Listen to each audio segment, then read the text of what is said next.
E tem um outro fato que é também que para mim foi muito importante. Eu morava numa casa térrea e na hora que eu fui alugar esse imóvel, eu ainda fiquei... A intuição, inclusive, me falou, é que a gente tem que primeiro estar atenta à intuição e... como fala, seguir mesmo a intuição, porque eu não segui, eu fui teimosa e o resultado foi outro pela minha teimosia, porque se eu tivesse seguido a minha intuição, eu teria tido um outro caminho, né? Melhor. Um outro desfecho, né? Um outro desfecho. Mas, enfim, eu fui ver uma casa, ela era térrea, bonitinha, tinha sido reformada, é uma casa antiga, mas estava reformada, e era uma rua que tinha várias casas, uma do lado da outra, assim, né? Tinha terra, tinha sobrado. Aí eu peguei, fui ver a casa, e o valor também estava bom na época. Não tinha condomínio, né, por ser casa, e não tinha IPTU. Eu pensei, nossa, eu estava precisando economizar.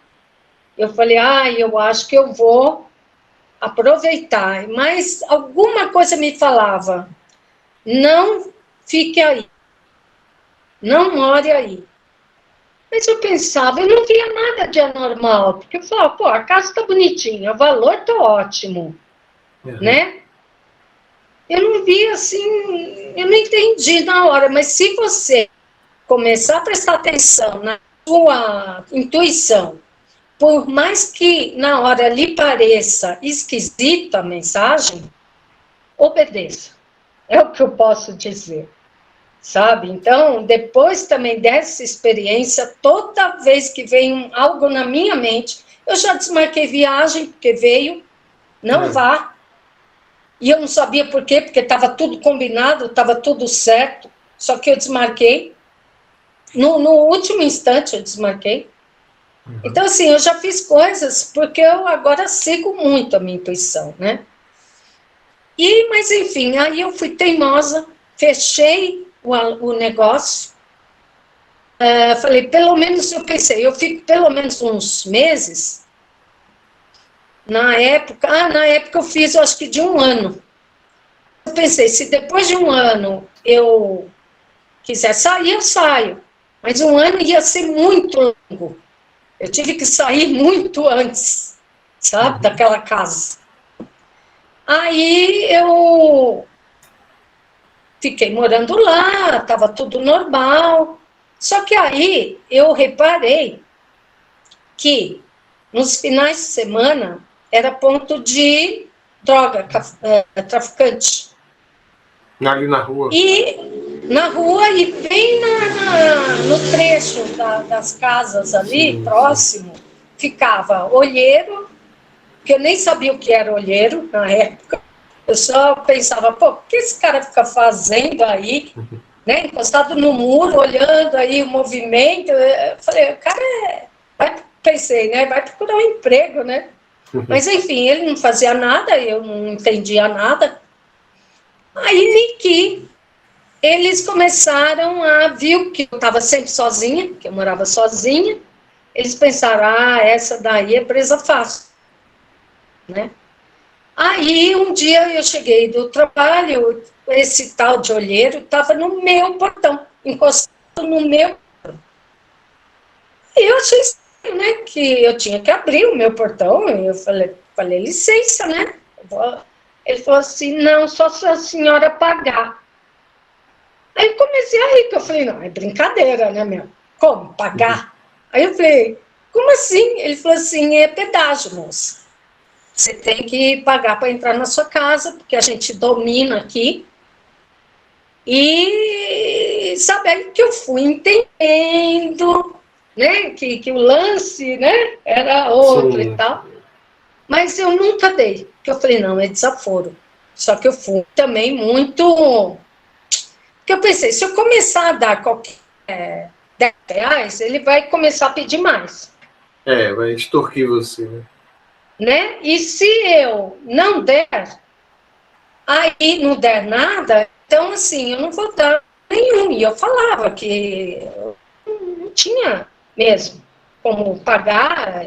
Toda semana ele estava lá no meu portão, entende? Então, aí eu cheguei a ver até assim, carro da polícia que ia receber para fingir que não ia nada, né? Eu falei, putz, aí que eu vi que eu falei, não, o negócio aqui, o babado aqui é sério, entendeu? Uhum. Aí, só que ainda tinha muitos meses para completar um ano para eu sair de lá, senão eu tinha que pagar uma multa. Mas como é Né? que você passou nesse dia? Ele disse que você não ia passar, Ah, sim, se não não, eu falei, pagasse. olha, moço, eu não tenho dinheiro, eu só uso cartão, e é verdade, é difícil ter qualquer. Mas às vezes eu tenho assim, R$ 5, R$ 10, né? Ele achava pouco. Uhum. Aí eu pensei, então eu não vou nem gastar, dar esses R$ 10, eu prefiro comprar pão na padaria do que. Aí eu falei, moço, eu preciso entrar. Aí eu falei assim, bom, então já que você não me deixa entrar, eu vou dormir na vizinha, vou tocar aqui na vizinha, né? Vou chamar, vou explicar, já que ela mora aqui um tempo, e ela morava lá há muitos anos. Aí eu toquei a campainha na frente dele, ela veio no portão e eu expliquei, olha, tá vendo, tá acontecendo isso, isso, eu não sabia que aqui tinha isso.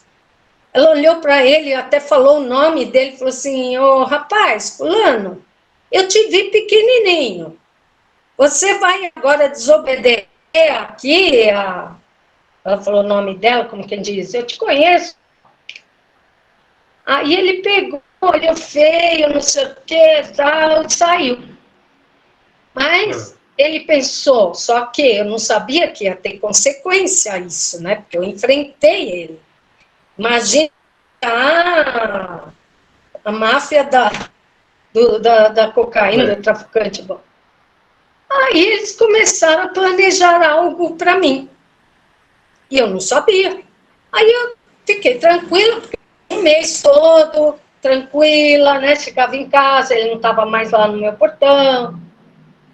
Aí um belo dia, 8 horas da noite. Ah, não, minto. Antes disso, teve uma noite que eu fui dormir, que eu estava na minha casa, fui dormir. Eu desliguei a luz e deitei já com o quarto escuro.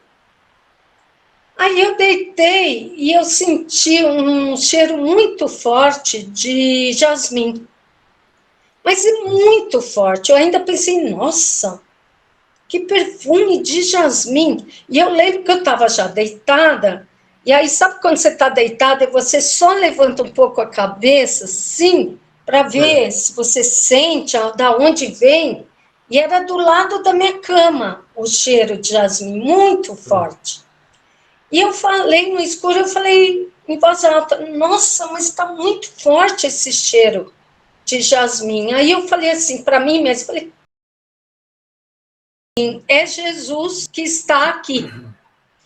E a voz estava bem do lado da minha cama, a voz. Mas eu não a vi e vi Jesus. Mas a voz era nítida, né? Ela estava bem do lado, assim.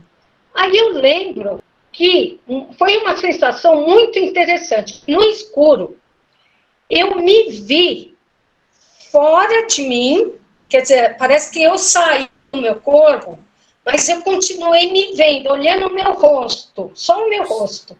Sim. Como se eu estivesse me vendo de lado, assim.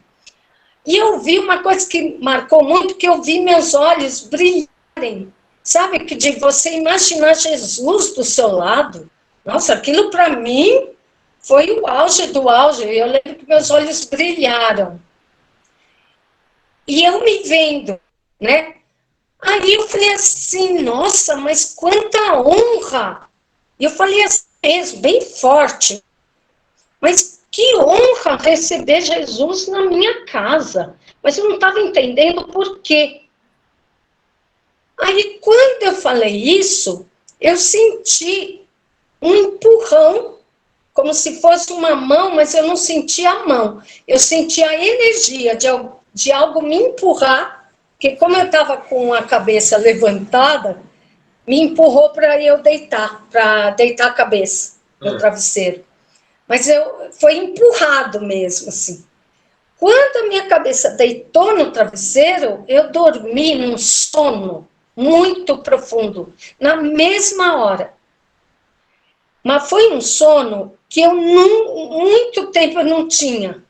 Sabe aquele sono muito profundo?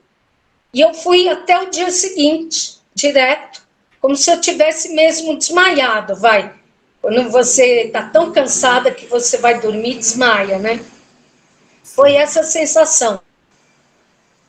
Aí, no dia seguinte, eu acordei, lembrei de tudo, que eu falei, não, sonho não foi.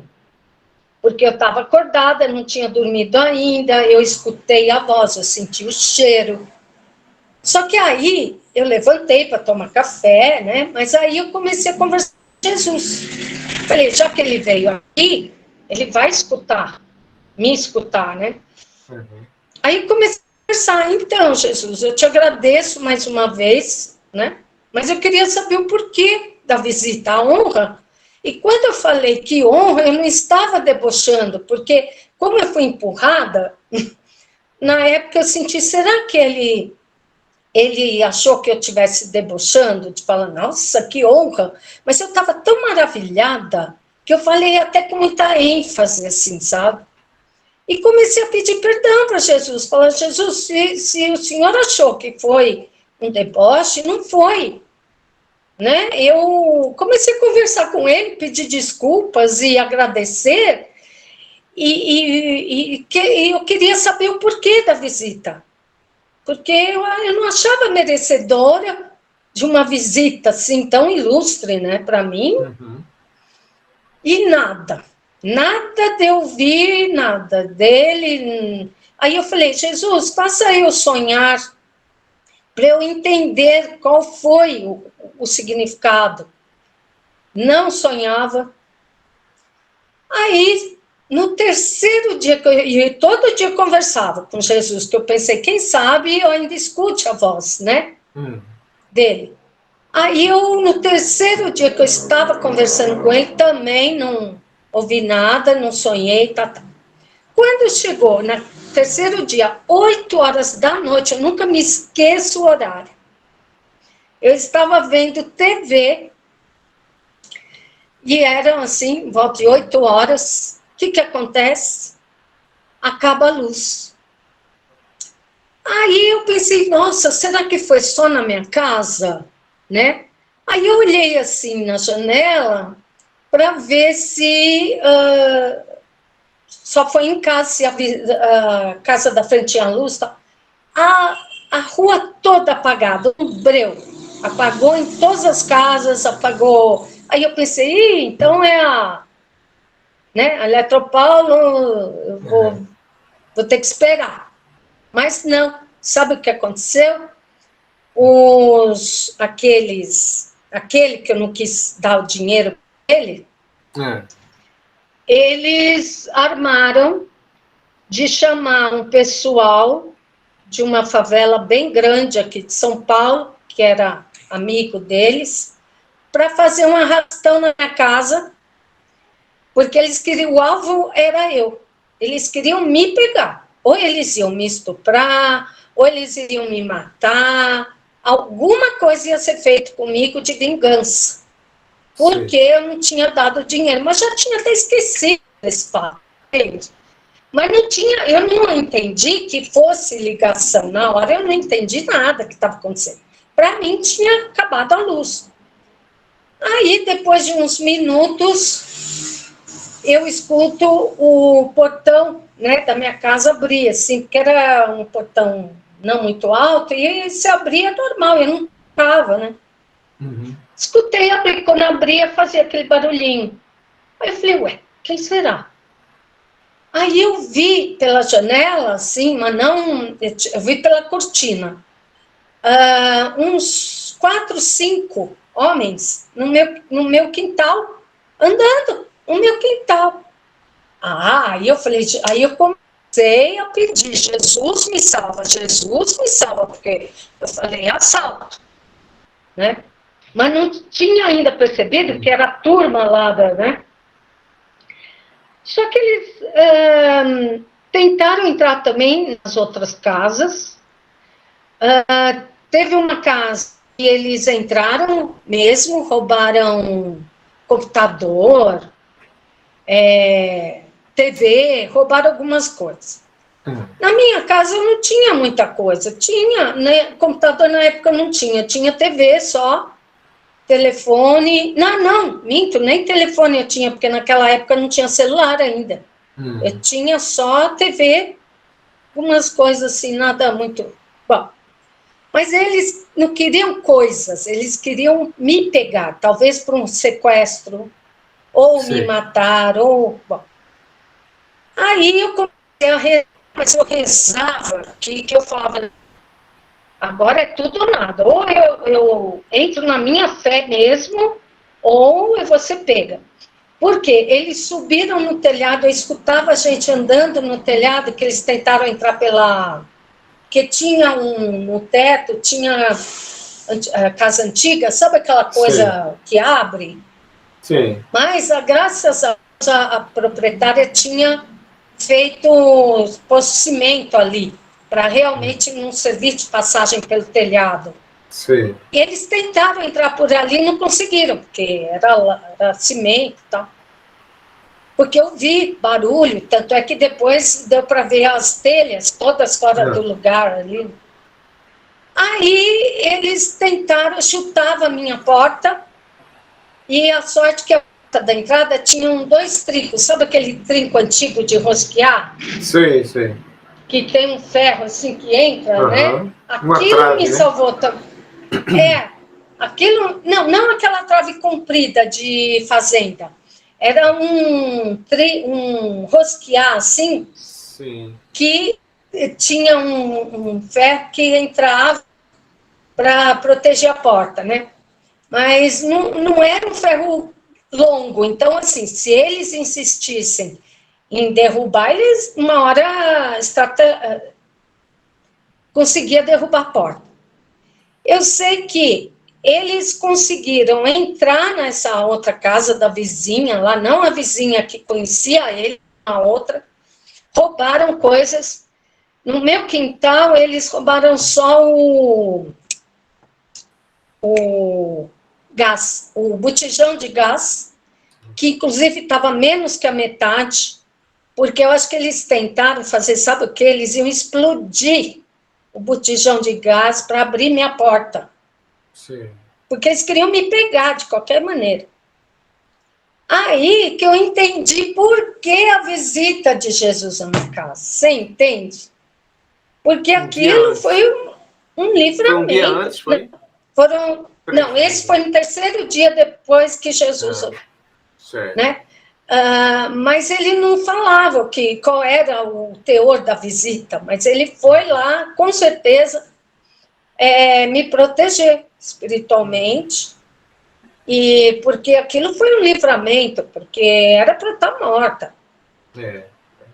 Inclusive, eles podiam ter entrado pela janela, porque o vidro da janela era fininho. É que eu acho que eles não tiveram ideia de, né, quebrar o vidro. E não tinha, né? grade, né? Não. E aí, bom, enfim, eu sei que eles roubaram o botijão, mesmo assim, mesmo meio vazio, que eles tentaram explodir, não conseguiram, levaram para vender, né? Que na botijão, para comprar droga, sempre é uma boa troca, tá bom. Mas, enfim, não conseguiram me pegar. E aí, no dia seguinte, quando amanheceu, que eu fui na vizinha, né? Porque aí, lógico, todo mundo, as vizinhas ali todas foram afetadas, porque ficaram sem luz, e né, souberam do roubo da outra casa, eu contei do meu caso, e aí elas falaram, com certeza é o pessoal, né, daqui, do traficante e tal, eles adoram assustar, adoram fazer essas coisas, não é de hoje que eles já fazem isso, mas eu senti que eles queriam me pegar, entende? Aí eu pensei, já que eu tive o livramento e a proteção de Jesus, eu vou ter daqui. Aí liguei na imobiliária e falei, olha, eu já vou procurar outro lugar porque aconteceu isso, isso e isso. Aí eles queriam que eu pagasse a multa, que era uma multa até bem alta, eu não podia pagar. Mas eu consegui me livrar porque eu liguei para um amigo meu que era advogado para pedir orientação. Ele falou, olha, Naí, você tem que falar que o local já era ponto de droga. Sim. E eles alugaram sem te avisar nada. Então, assim, a imobiliária não podia também fazer você correr esse risco. Né? Porque eu quase morri mesmo. Né? E aí eu falei, eu não vou pagar porque eu estava morando numa área de risco sem saber, né? E vocês tinham que avisar, me avisar, porque se eu aceitasse era por minha conta e risco. Tá? Eu sei que eu consegui fazer uma negociação, que eu paguei, assim, 1 mês só de aluguel a mais, sim, né? Não a multa, e saí de lá, olha, mas eu arrumei um lugarzinho em 2 tempos, entendeu? Tanto é que eu fui morar até próximo de lá, mas eu fui morar umas 5 travessas para cima da rua que eu morei, e num sim, prédio, porque eu pensei, pelo menos eu estou num prédio. E depois, graças a Deus, eu consegui morar em outro lugar, que eu fiquei lá 13 anos, nesse outro lugar, que foi num bairro vizinho, que era bem melhor, né, assim, e fiquei lá esse tempo todo, 13 anos, e... Então, assim, são coisas que eu agradeço até hoje, pela minha fé, né, e isso que eu falo, não existe coisas que não são resolvidas, né? Tudo dá para se resolver. Lógico que algumas coisas demoram mais, outras menos, mas tem que ter uma solução e não a pessoa se suicidar, por exemplo, para resolver algo, entende? A gente passa um sufoco, né, mas passa um sufoco, mas termina resolvendo a questão, né? E se a gente acreditar, com o tempo a gente vai se acostumando com isso, né? A gente vai ficando mais amadurecido e a tendência é ficar mais tranquilo diante dos desafios, diante dos problemas.